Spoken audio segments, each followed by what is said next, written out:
All right, thank you. Good evening. Welcome to EMA Thursday Talking Points. Tim Richmond, Walpole County Emergency Management, Linnell Deers, Director of Walpole County Public Health. And it's just the two of us tonight. We're going to talk about the current Test Iowa initiative that's in our community. And Linnell, I have some questions for her about what her team has been up to at Public Health, because they've been extremely busy these past 2 weeks. So we've been hearing from you, the community, for quite some time now that you desire to have more testing so we can get more visibility on the spread of this disease in our community. We've been actively working on that since late last month, and it takes a little bit of time to get those type of logistics in place. And they finally have come to fruition this week as we stood up the Test Iowa site on Tuesday with our partners with Iowa Department of Public Health, Iowa Homeland Security Emergency Management, the Iowa DOT, the Iowa National Guard, the Governor's Office, and several other local partners providing resources to us. It's been quite an interesting past few days. We've done the soft launch yesterday and today, doing half days from noon to 6, and tomorrow will be our first full day from 8 to 6. If you've been following us on our social media, Facebook page or our website, walpoleready.org, look for Walpole County Emergency Management on Facebook. Linnell shares it on her Walpole County Public Health Facebook page as well. All of our media partners share it, trying to give you as much information about the whole process as possible. But to start with tonight, I'll just explain to you how it all works, and actually did it myself this morning just to make sure I understood fully the process. By now, you've probably heard of the website, testiowa.com, and you go on there, agree to take the assessment, and it's going to run you through a script of questions. It'll ask you things like, do you have symptoms? Have you had direct exposure with someone with symptoms or exposure to someone with a known positive test? It'll ask you what type of industry or occupation that you have, a little bit about yourself. And it takes all of that data and weighs it against a matrix to see what your risk level is and if you qualify for a test. There's been several questions about this, and as with anything, this is a pretty fast-paced initiative that the state is ramping up, and we're learning as we go. We're fixing little bugs. We've seen some issues early on in the week where the scheduler crashed that runs in the back hall of the software. So that's why if you tried it early in the week, it didn't work. That has been fixed now. We had another snag today that has been resolved. So I can tell you this, you can take the assessment once per day, and that's intentional for a few different reasons. As Linnell has talked about and we'll talk about tonight, the test is a snapshot of what's going on with you today. Your condition could change. We know that this virus takes several days, sometimes longer, to show up. So you might feel fine today and wake up tomorrow or the next day and have symptoms. And so if you do, you still have the opportunity to take that assessment and get qualified for a test. So feel free to do that. You can do it on your PC, you can do it on your phone. Once you take the assessment and it says, yeah, you qualify, we'd like to have you be tested, it will send you an email to the email address you provide. If you have a smartphone and you provide your cell phone, it sends that same information to your cell phone through a text message. That text message will have a link in it that will open up the exact same information page that you would get in your email address. What's required when you show up at the Beach of Tumwa is either you can print it or you can just simply have it on your phone. That will send you a unique 16-digit code. It's a bunch of letters and numbers like a weird password, or a QR code, and it's an either or. You need one or the other, and that's what gets you checked in. When you show up at the Beach of Tumwa, you'll drive down the lane. There'll be a checkpoint at the first parking lot, and some National Guard members will have signs and ask you to keep your window rolled up, show them your QR code to make sure that you have the information you need before proceeding to the tent. If you don't have everything, there's a spot they'll pull you off and see if they can answer any questions and assist you, and you are welcome to sit in the parking lot and do the registration on your cell phone. If you have your QR code or 16-digit code and an official ID, you can proceed around to the testing tent. Once you're to the tent, another set of National Guard members will be there to ask if your window works. If your window doesn't roll down, we'll have you move to a seat that it does, because you need to stay in your car when you come into the tent, and the nurses will instruct you when to roll down your window. They will do the nasal pharyngeal swab and instruct you from there. It's a pretty simple process. It's been flowing very well the last couple of days, and we'll continue to answer questions as we get them, as we've all learned kind of some of the finer points of this process. A couple special notes regarding some questions we've heard from the community. Statewide, there's been a real intense focus by the governor's office on individuals work in meat processing plants, such as our local JBS.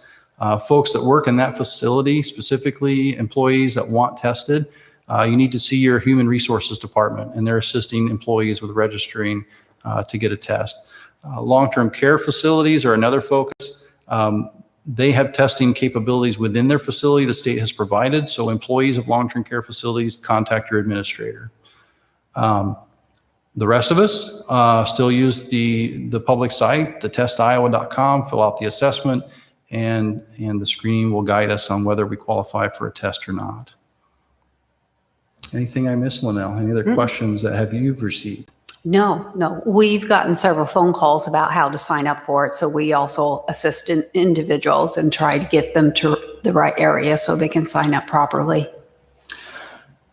If you want to talk to someone about, you have questions or there's something I have not answered tonight, you're welcome to call 211, just the State United Way information line. They can assist you, and what that will do, and we tried it today in the EOC, that will direct you to a special number that's constituent services of the governor's office.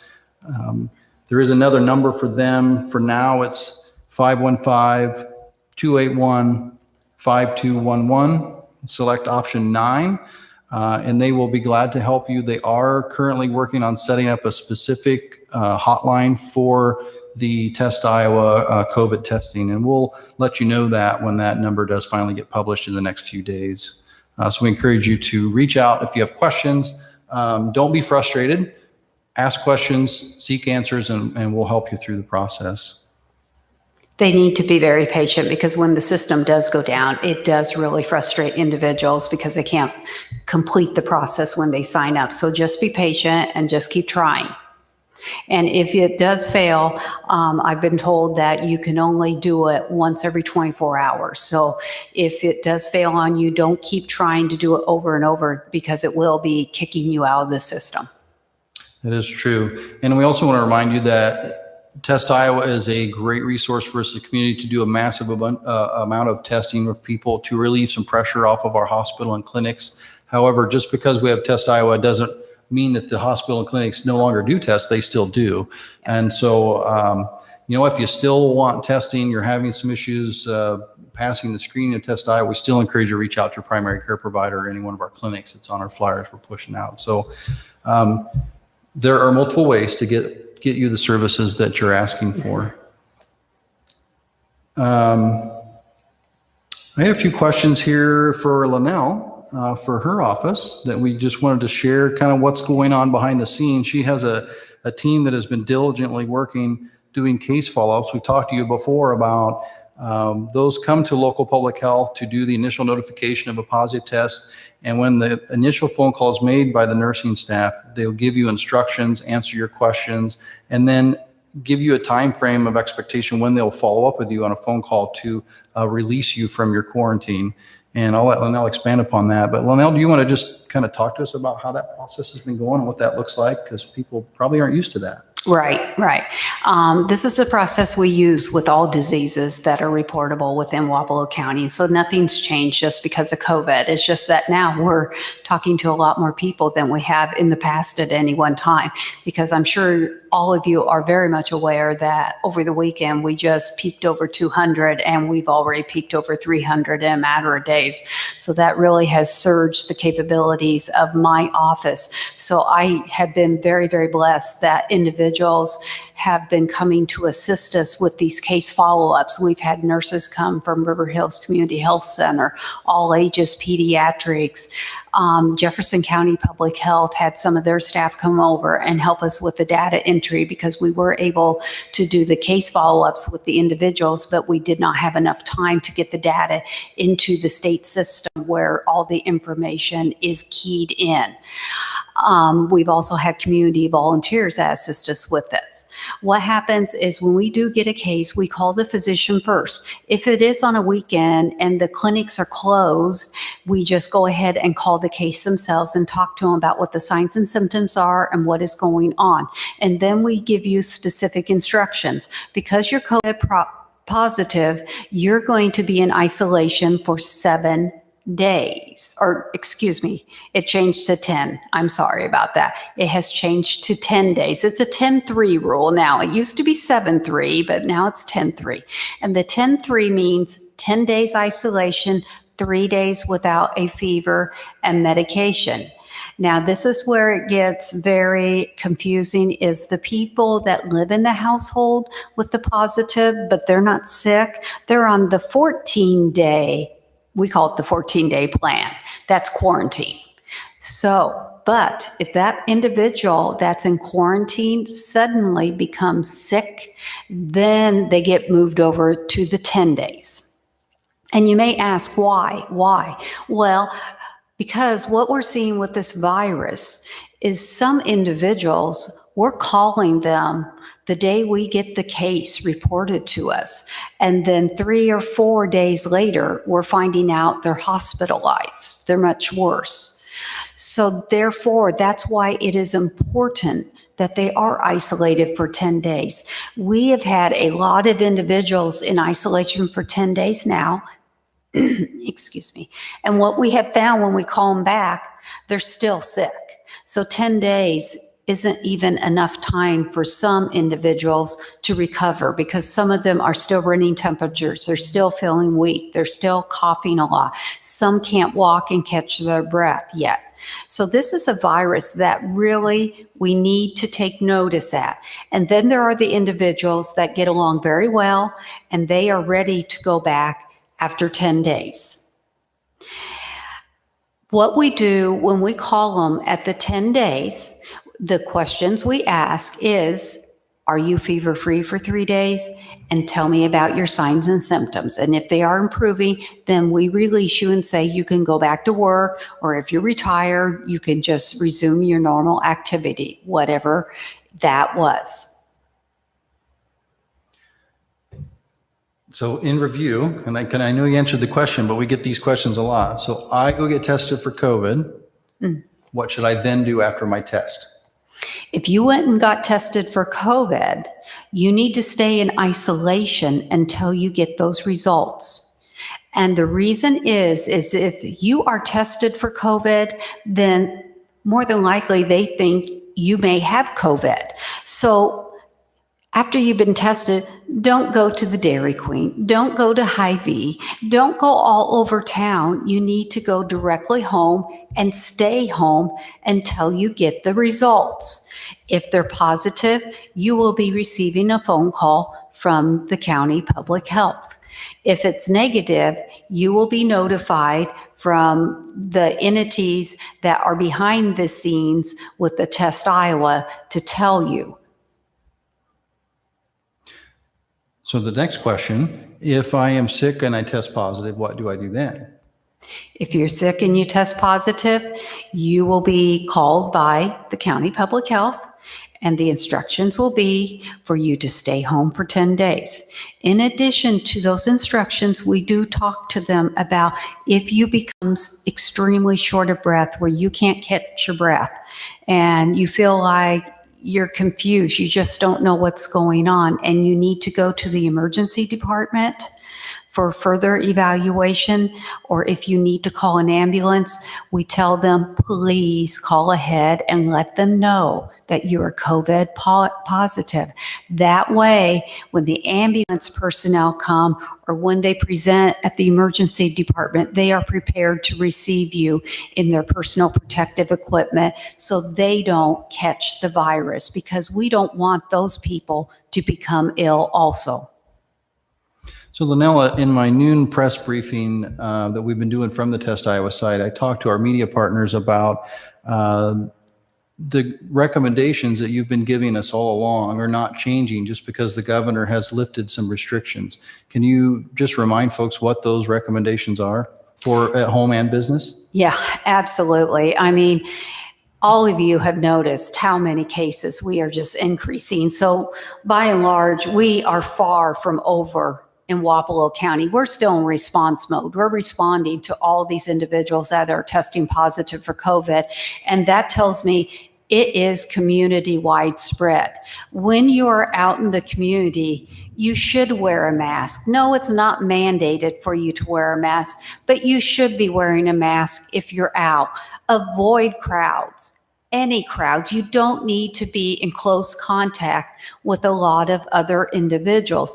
Avoid being around and sharing things. What I'm thinking of, like kids, when they play ball, sharing a ball like that, everybody's touching it. The virus, if it's not wiped off, people will share that and contract that. This week, we also had someone under 18 diagnosed with COVID. So it's not just a virus for adults. It is starting to affect the children. The same message we've been saying all along from day one is cover your mouth, wash your hands, and stay home if you're sick. And a lot of people I've talked to, the first day, they'll wake up and they'll say, I'm just a little sore. I feel my back hurts. Takes a couple Tylenol, goes to work for that full day. And then the next day they wake up and they're much worse. Well, because they went to work the one day, they exposed all the individuals during that day that they worked with the COVID virus. So absolutely stay home if you are sick. And I will remind everybody, if you didn't get to see the noon press conference interview, it's a virus that is looking for a host. And so all of the recommendations that Linnell's talking to us about is just to keep that virus from having the ability to find a new host or to jump from host to host and spread. And we know through some of the learning we have thus far that one person can effectively infect 2.5 people. Is that correct? And so if you extrapolate that out, that can spread very quickly. And if we deny the virus the opportunity to have a group of people that are in close contact or touch dirty surfaces and then touch their face and introduce it to their body, then that will slow that spread of that virus and allow us to be able to treat patients and handle that capacity. And that's been our goal all along. Viruses will do what viruses do. They spread readily. We just need to be able to handle it. If we get too much of a surge and we can't handle all those patients at once, then our healthcare providers are forced very hard decisions on who gets treatment and who doesn't. And we don't want anybody to be in that position, whether they're a provider or a patient or a family. And that's really ultimately what it comes down to. There's a lot of debate politically in the community and across the state and nation about freedoms. And I think everybody, they're just worn out and they're tired because we've been asked to really alter the way we live and our lifestyle. But to make it simple, ladies and gentlemen, we just need to figure out ways to modify things for a while until this thing takes its course, however long that is. Things will go back to normal at some point, but we can't rush it. If we rush it too much, then we're going to suffer some pretty dire consequences. And with the governor releasing everything, we're going back to basically a new normal. It's not the normal you were used to prior to COVID hitting our community. That's why I am highly recommending that you wear masks when you are out in public, because if you don't, we're not going to be able to stop the spread of this virus. It, like Tim says, it needs a host, and it is jumping from person to person. And I've seen it when we've done the phone calls, several people in households becoming ill at the same time. It is very contagious. This is much more contagious than influenzas. They graded it at a higher level than measles. So this is a virus that I feel people do need to take seriously. So Test Iowa will be running for sure through the 22nd. There'll be some evaluation middle of next week to see what our numbers are and what the demand is from the community. And then they'll look at that decision to see if the 21st is our end date or if they need more days. Yeah. So we really, really encourage folks to go online, take the assessment. They do not do assessments on Saturday and Sunday. I'll note that. It's just through the week, 8 to 6. It asks you, so if it accepts you and says, hey, we do recommend you come get a test, and then it will then kick you to the scheduler and ask you what day you would like and what time slot. That's so they can kind of meter the flow. You're not necessarily tied to that. If something comes up, because that's how life works, simply just get there as soon as you can or as close to that time slot as you can. They're not going to turn you away because you weren't there at that exact time. You know, the goal is to get everybody tested that needs tested. And that's what we'll do. And again, remind you, if Test Iowa doesn't work out for you, call your primary care provider, have a conversation with them, and they'll take care of you as well. Any final thoughts now? No, I think we've covered it very well. If there's any questions, don't hesitate to reach out. We'll continue to answer those questions as we get them from you. Visit our website, wapelloready.org. Check out the Facebook pages of Wapello County Emergency Management, Wapello County Public Health.